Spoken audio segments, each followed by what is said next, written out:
Olá, pessoal, tudo bem? Meu nome é Andréa Rocha, eu sou advogada aqui em Brasília, com experiência em tribunais superiores, e essa é a nossa terceira aula sobre recurso especial.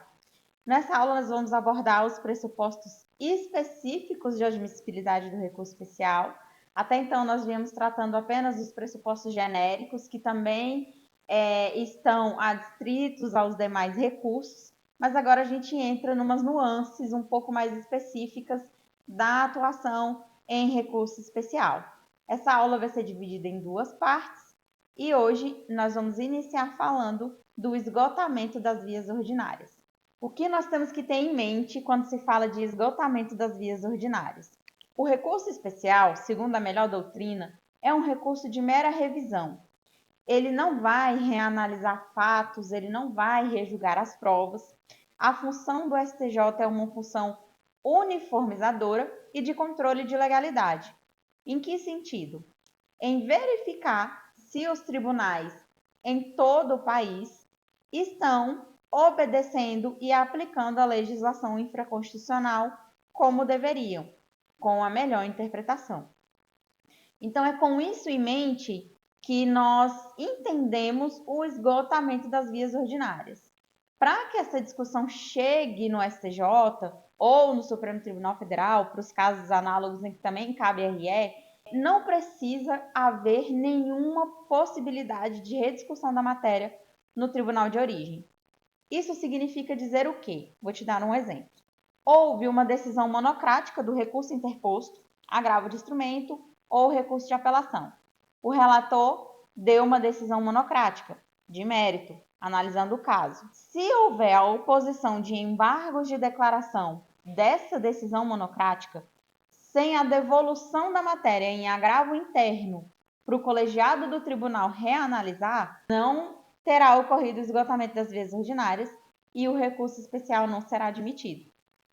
Então, o que nós precisamos entender é: a matéria precisa subir para o tribunal local, ser analisada pelo relator, posteriormente ser revista pelo colegiado dentro de todas as suas possibilidades, seja em agravo interno, quando nós estivermos falando de uma decisão monocrática, seja no julgamento de mérito, da apelação ou do agravo de instrumento, e só após isso que será possível interpor o recurso especial.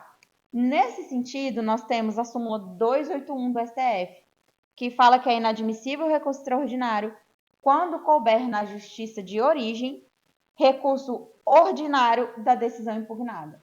Então, em alguns casos, principalmente nos casos relativos a processos originários nos tribunais, em que há a possibilidade de se interpor recurso ordinário da decisão colegiada, nesse caso, deve ser observado a interposição desse recurso ordinário antes de levar a matéria para conhecimento via recurso especial.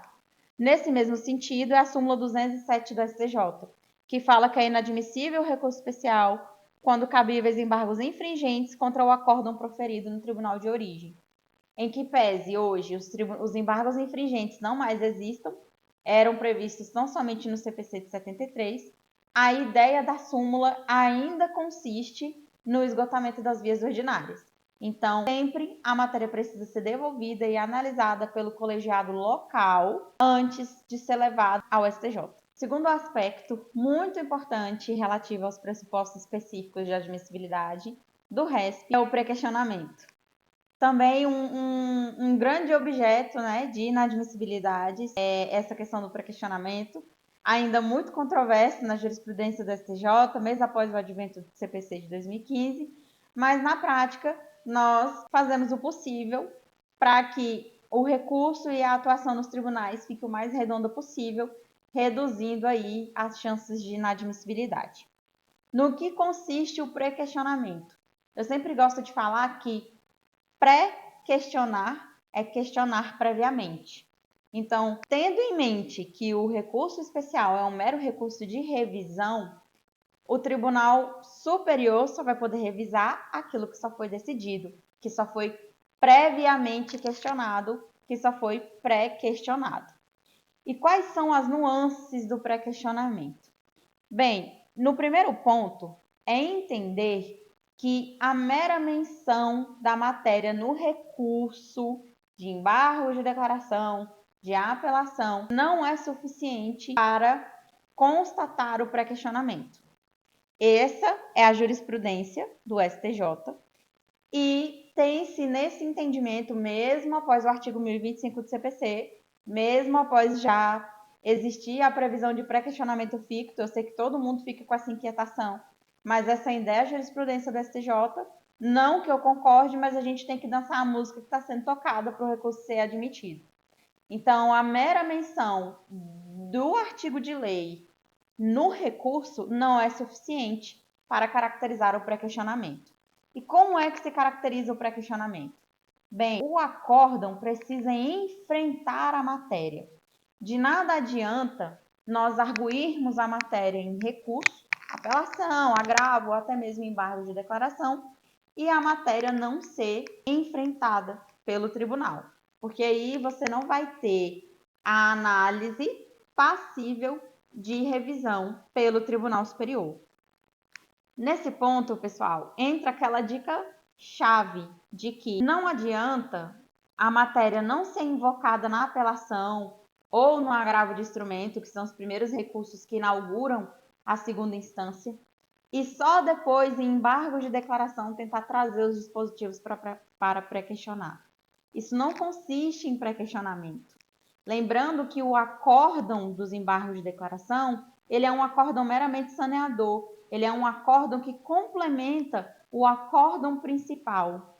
Então, a ideia é preparar, a partir do primeiro contato com a segunda instância, a atuação para os tribunais superiores, já fazendo menção expressa em todos os tópicos do seu recurso dos dispositivos de lei que você entende por violados, porque isso facilita e prepara o caminho para chegar no Tribunal Superior. Então, esse ponto de não deixar para pré-questionar só em embargo de declaração é fundamental. E dentro dessa questão do enfrentamento da matéria pelo acórdão recorrido, nós temos os conceitos da doutrina e da jurisprudência de pré-questionamento explícito e pré-questionamento implícito. Como os nomes dizem, o pré-questionamento explícito acontece quando o acórdão expressamente consta no seu texto os dispositivos de lei tidos por violados. Então, é aquele acórdão completo que analisa a matéria e, além de analisar a matéria, indica expressamente os dispositivos de lei. Já o pré-questionamento implícito significa dizer que o enfrentamento da matéria pelo acórdão, mas ele não traz os dispositivos de lei. E aí fica sempre aquela lacuna, né? De houve o pré-questionamento, não houve o pré-questionamento, e é nessa seara que entra a estratégia do pré-questionamento ficto. Nesse ponto, considerando que o advogado já indicou o dispositivo de lei no recurso que inaugurou a segunda instância, seja o agravo de instrumento, seja o recurso de apelação, os embargos desse acórdão serão extremamente úteis, porque aí sim você pode alegar a omissão dos referidos dispositivos de lei, certo? Em embargos de declaração. E quando você for subir o seu recurso especial, para que o pré-questionamento ficto seja aceito, você vai colocar um tópico de violação ao artigo 1022 no recurso especial. Entenda. Vamos esmiuçar para ficar mais fácil. Houve a interposição de uma apelação no nosso exemplo. A apelação já trouxe o dispositivo de lei violado. Muito diligente o advogado que atuou na segunda instância. Apesar do recurso trazer todos os dispositivos de lei, o acórdão não mencionou os referidos dispositivos de forma expressa, fazendo um mero pré-questionamento implícito, certo? A fim de não ter nenhuma dúvida e de viabilizar a admissibilidade do seu recurso especial, deve-se utilizar da estratégia do pré-questionamento ficto. Então, o acórdão não indicou expressamente os artigos de lei, você vai opor embargos de declaração desse acórdão, suscitando a omissão desses dispositivos de lei, E no seu recurso especial, ao fazer menção ao pré-questionamento ficto, previsto no 1025 do CPC, você vai indicar que o mérito do seu recurso alega uma violação ao 1022. Porque esses são, segundo a jurisprudência da STJ, os requisitos para que o pré-questionamento ficto seja aceito e o recurso especial admitido. Então, pessoal, na prática, quando estamos falando de pré-questionamento ficto, recomenda-se um tópico específico no seu recurso especial, fazendo menção ao pré-questionamento ficto, artigo 1025 do CPC, e, além disso, no mérito, um tópico de violação ao 1022 do CPC, indicando que, apesar da omissão, da contradição ou da obscuridade terem sido suscitadas para que o acórdão integrasse os dispositivos de lei violados, isso não foi feito. Essa tese normalmente é acompanhada por um fundamento de negativa de prestação jurisdicional, porque significa dizer que, poxa, nós provocamos o tribunal para entregar essa jurisdição, porém, não foi entregue. Essa é uma tese que passa bem no STJ, tese de negativa de prestação jurisdicional. Se for bem fundamentada, é passível de conseguir a anulação do julgamento em segunda instância. Então, bastante atenção para o pré-questionamento ficto, para esse manejo dos embargos de declaração em segunda instância. Como eu disse, apresente os artigos de lei violados já no recurso que inaugura a segunda instância, seja a sua apelação, seja o seu agravo de instrumento. Não deixe para apresentar os dispositivos violados apenas em embargo de declaração, porque essa técnica, essa precisão processual pode ser a chave para um êxito no STJ, que muitas vezes é difícil de se obter nos tribunais locais por N fatores que nós conhecemos. Para finalizar o pré-questionamento, vamos abordar de forma muito rápida o pré-questionamento de matéria de ordem pública. É polêmico, apesar da legislação e da melhor doutrina entenderem que a matéria de ordem pública é suscetível de conhecimento em qualquer momento processual, a jurisprudência do STJ é bem defensiva e alerta que, mesmo se tratando de matéria de ordem pública, é necessário o prévio debate com o esgotamento das vias ordinárias antes do conhecimento pelo STJ, sob pena de não admissibilidade do recurso. Para finalizar essa aula, nós vamos abordar o filtro de relevância, que é um pressuposto novo de admissibilidade específico do recurso especial. Foi criado pela PEC 125 de 2022 e, em regra, alterou o artigo 105, parágrafo 3º da Constituição Federal, para prever as hipóteses de relevância. Observe que a Constituição só trouxe as hipóteses de relevância presumida e, se tratando de uma norma de eficácia limitada, exige que o legislador infraconstitucional traga a regulamentação para a aplicação do Instituto.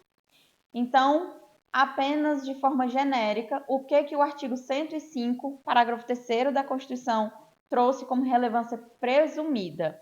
As ações penais terão relevância presumida, então os recursos especiais que versarem sobre matéria criminal subirão sem nenhum problema. Ações de improbidade administrativa também terão relevância presumida. As ações cujo valor da causa ultrapasse 500 salários mínimos, e aqui há toda uma discussão relativa à inafastabilidade do Poder Judiciário e o acesso à justiça, porque o filtro de relevância, com todo respeito ao meu ver, está cerceando o direito daquelas pessoas que discutem um direito muito importante, mas sem proveito econômico, que demandaria uma análise do STJ de não ter o seu direito analisado. E não raras vezes isso acontece no nosso país. Existem direitos relativos à personalidade, que são de grande relevância, entre tantas outras coisas que carecem de uma análise pelo STJ e terão esse acesso, a princípio, negados, porque não observarão o valor da causa. Então, acho que o nosso judiciário está se atrelando muito ao proveito econômico e deixando de lado o que realmente importa, que é a prestação jurisdicional efetiva. Mas, prosseguindo, as ações que possam gerar inelegibilidade também terão filtro de relevância. e as hipóteses em que o acórdão recorrido contrariar a jurisprudência dominante do STJ, mais ou menos baseado na súmula 83, né, que já tem esse entendimento. Vamos aguardar como o legislador vai trazer essa matéria de forma regulamentada e outras hipóteses previstas em lei. O STJ suspendeu, em seu anunciado administrativo número 8, a aplicação do filtro de relevância por prazo indeterminado, até que o Congresso Nacional regulamente a matéria, indicando quais serão os critérios e como isso deve ser observado na admissibilidade do recurso especial. Então, nós encerramos essa aula hoje por aqui, finalizando com o filtro de relevância, requisito de admissibilidade específico que ainda não está sendo aplicado nos recursos especiais em trâmite. E na próxima aula a gente retorna com a segunda parte e os demais requisitos de admissibilidade específicos ao recurso especial. Grande abraço!